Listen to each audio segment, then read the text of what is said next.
Hey fellow travelers, in today's video we're uncovering how one olive helped pave the way for in-flight meals and how we went from 3-course meals mid-flight to just a bag of peanuts. So fasten your seatbelts and let's dive in.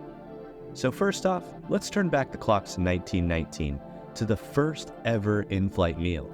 This historic ride from London to Paris served pre-packaged lunchboxes of fruit salads and cold sandwiches in wicker baskets with the finest china and cutlery money could buy. At $10 a pop, this served as a delicious snack without the worry of plane catching on fire, which we'll get to that shortly. And by the way, if you like what you're hearing so far, be sure to hit that like button and subscribe for our channel of traveling fun fact exploration. Okay, so now that we've had our first in-flight meals, when 1936 rolled around, our friends at United Airlines decided to revolutionize the game by installing the first ever full-fledged kitchen on board their aircrafts. Yeah, you heard that right. Stovetops and convection ovens and all. What could go wrong, right?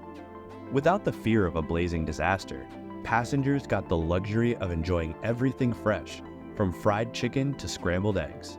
It was such a game changer, this movement led to other airlines quickly following suit and the TV dinner craze that soon came to sweep the nation.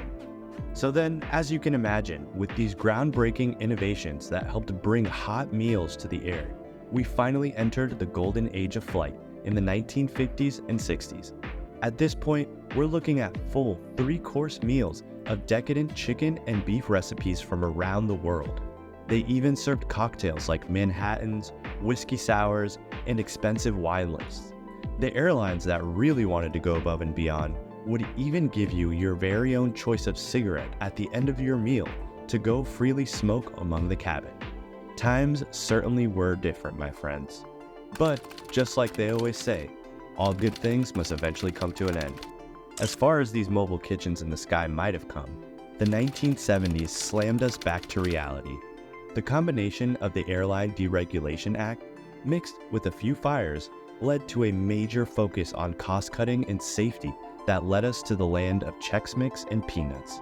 In fact, did you know that in 1977, Southwest Airlines was the first airline to offer passengers only a bag of nuts as their in-flight meal?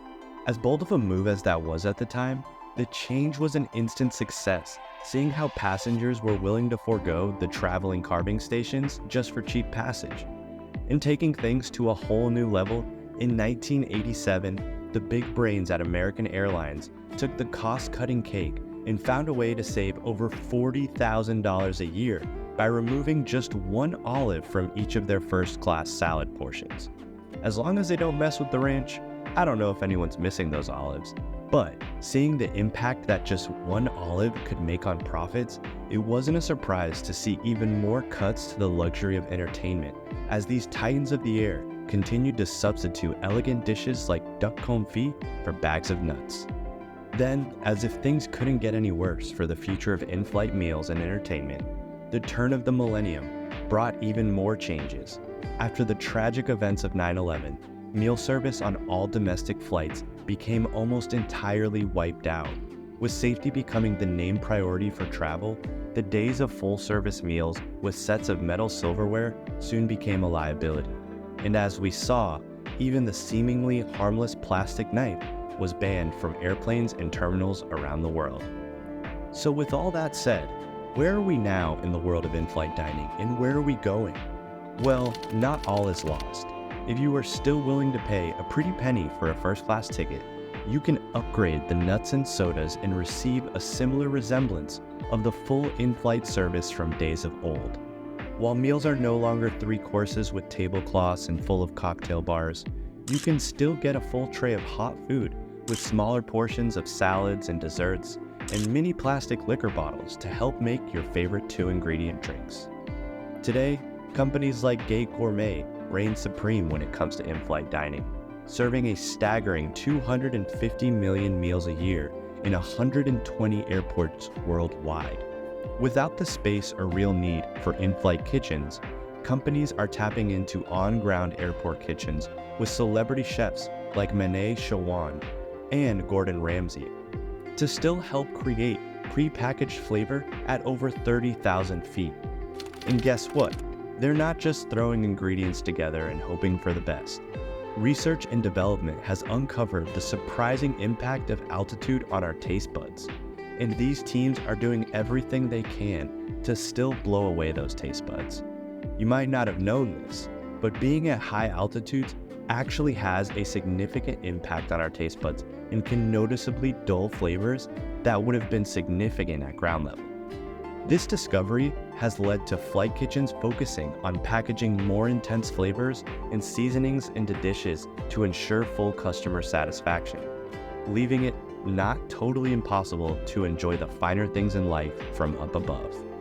But let's be real, when you're not in first class, like most of us, the luxury feels like an unattainable, distant meal.